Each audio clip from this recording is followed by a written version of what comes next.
The Lord's Sermons, Sermon 7, first Sunday after Epiphany.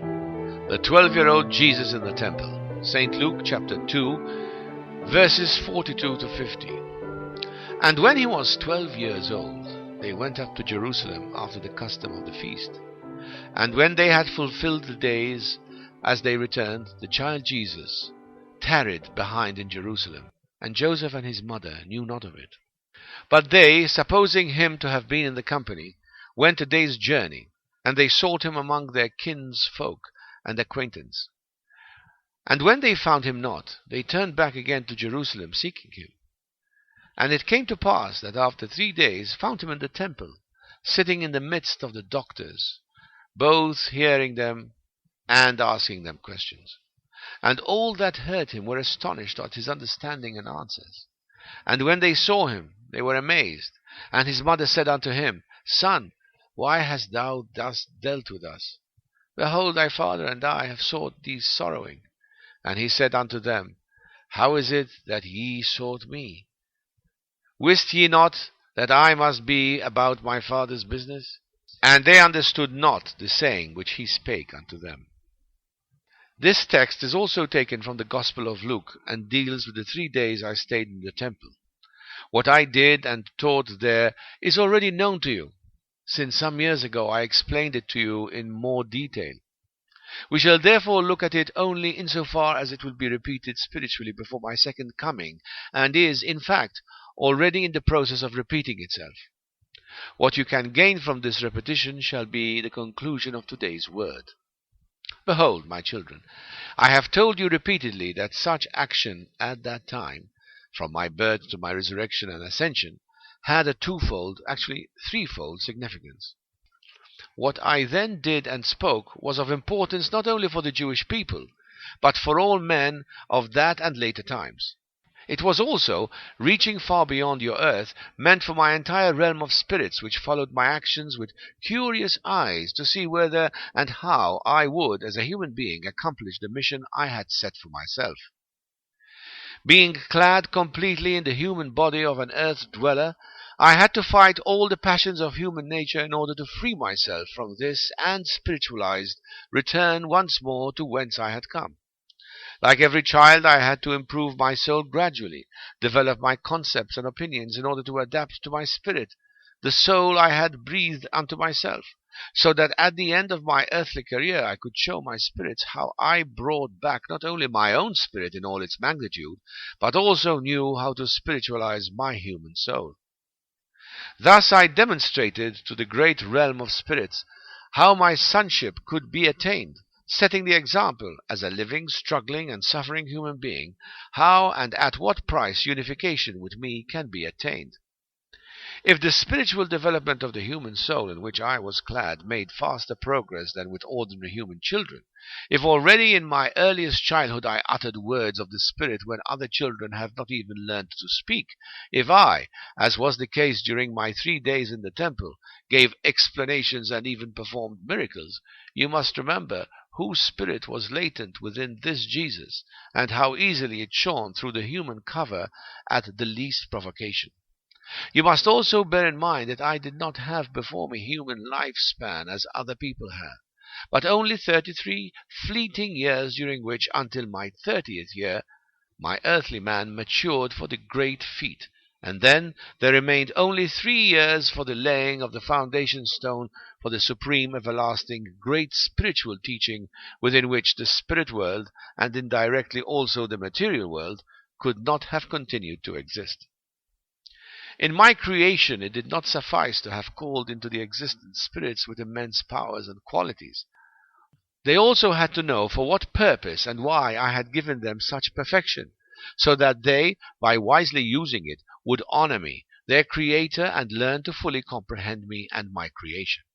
In order to divinely establish the great realm of the spirits, to give the whole as well as each individual their true spiritual value, and to teach them to recognize matter as only consolidated spiritual, which must, like the spirits themselves, only be along a way accomplish their spiritualization, so that one day they can return to me spiritualized, as particles of my spiritual self.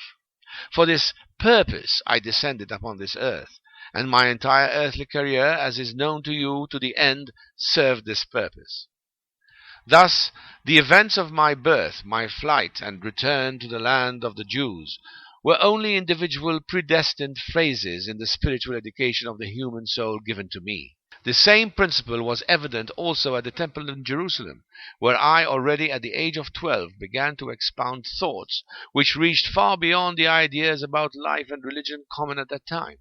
Many of my listeners were thereby awakened to thinking, since in the entire Jewish nation the expectation of the coming Messiah, inspired by earlier prophecies, concentrated upon just this time of my appearance.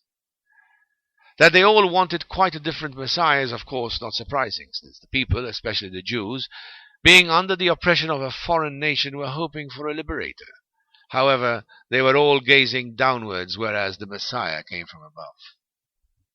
What I taught in the temple, where instead of answering questions, put embarrassing questions to the erudite priests, was meant to prove to them how superficial their knowledge was of the things of which they claimed to have exclusive knowledge.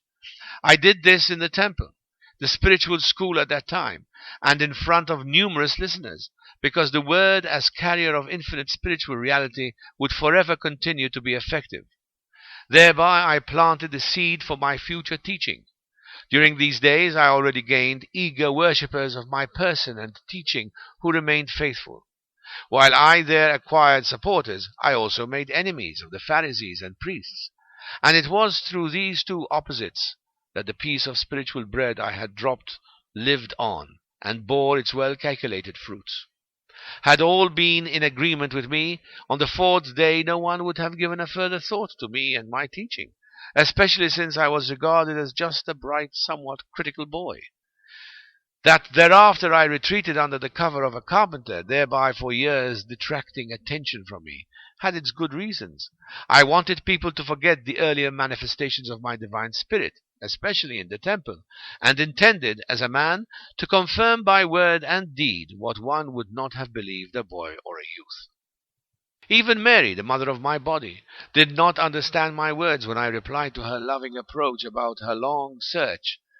Knew ye not that I must be about my Father's business? Joseph and Mary did not understand the meaning of my Father's business. They were still too devoted to the Jewish cult and believed religion to consist entirely in observing the customs. They did not know me, and my Father even less, because for them there existed only one indivisible God. Even if they had recognized my divine self, this dual being, I and God, or the Son and the Father, would have been inconceivable to them. So it had to happen that at the time of my ministry, when human kinship was coming to an end, making room for the great spiritual kinship of mankind with the great realm of spirits, myself had matured to enable me to fully accomplish my mission, in that my soul, united with the divine spirit, taught and did what you find recorded in the Gospel of John. This, since that time, had been written with indelible script upon the great plan of all creation with the words. Establishment and right conception of the divine attributes, explanation and proper comprehension of human and spiritual dignity in relation to the Creator of all things and their correlation.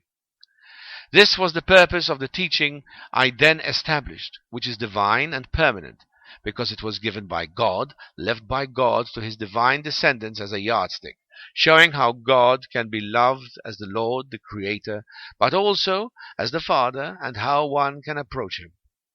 And now, my children, once you comprehend why I came into the world, why until my 12th year events had to take that course and no other, I will lead you away from the past and into the present, and explain the significance of the boyhood of Jesus and his questions to the priests for your present world conditions. Behold, in the world it often happens that one looks into the distance and does not see what is near, or, as your proverb says, one does not see the wood for the trees. What does boyhood generally mean? It is the awakening of the inner spirit, when the soul wants to acquire intellectual knowledge, when it studies the external things, the surroundings, yet is not deaf to the voice within that often speaks differently from what one wishes. The boyhood of mankind this awakening from the long sleep of belief, especially in religious things, this time of my 12th year is here now. Spiritual movement, which is taking possession of all people, is manifesting in the trend to carefully consider the things people are expected to believe, and in the questions the awakening is putting to the spiritual authorities, the theologians and scribes of your time who claim to be learned and the only ones to be well informed. However, these authorities, since they are incapable of answering the questions put to them, want to solve the questions with questions. The 12th year, as the forerunner of my later, more mature teaching, is that which brings peace to some, but leads others to despair. It again is the Word. In the beginning was the Word, and the Word was with God, and the Word was God. It is again the Word, as the expression of spiritual thought forms, which, almightily flashing through all hearts, arouses 1,000 other thoughts, and gives rise to 1,000 other words. Also in those days I threw the stone only to the slope. Its own weight then pulled it down, causing it to roll and finally to fall. Thus it is with the Word. It is like an avalanche. Although small in the beginning, it becomes larger and larger, dragging everything along into the abyss. Just as the avalanche frees snow-covered slopes of their cover, making it easier for the light of the sun once again to reach Mother Earth, thus the thought and word avalanche crushes the artificial edifice of falsehood and deceit, and the gracious shine of the divine light of love illuminates and warms the hearts, which had been kept numb under the cover of ice and snow. This is the preparation for the great process of purification. Even the social conditions, a result of the spiritual religious ones, are stirring and demanding adjustment, the reinstitution of divine human rights. This is the 12th year or spring which must precede the hot summer, during which the fruits mature, so that in autumn the harvest may be brought in. My 12th year, my boyhood, was my year of spring. My teaching years were my summer. My last 40 days until the ascension, my harvest time. You will be seeing how everything will develop in accordance with these laws and periods. The years of spring, the time of fermentation, will be followed by the summer years of maturing with their winds and thunderstorms, and then by the years of autumn, when I, as the harvester, shall separate the chaff from the wheat, gathering the better fruits into my spiritual heavens and spiritualized celestial bodies, but banning the bad ones into solidified matter, within which then, upon a longer road, that must be attained which was rejected upon the shorter one. Therefore, in the spring of your spiritual life, through the fermentation and purification process within the heart of each individual, be prepared to do the same that I did on a larger scale. Let everyone free his heart as much as possible from all worldly things, so that he may withstand the gales and thunderstorms of the succeeding summer with spiritual strength, and, like plants and trees in the open field, emerge from the storms victorious. Then there will not be merely empty leaves in autumn, but fully ripened fruits in words and deeds, worthy of a child of the Divine Father. This is the only way to win my love, my kingdom, and the peace of your soul, and you will have then developed into trees that have grown strong in wind and weather, and will not have become swaying reeds. This is the reason for the movement of the time, of the minds, and of the movement in your own hearts, which keep urging you to progress. Therefore, heed my call, which is coming to you in so many forms. It is always meant for your good, and with the help of my grace, you can achieve it if only you have the will. Amen.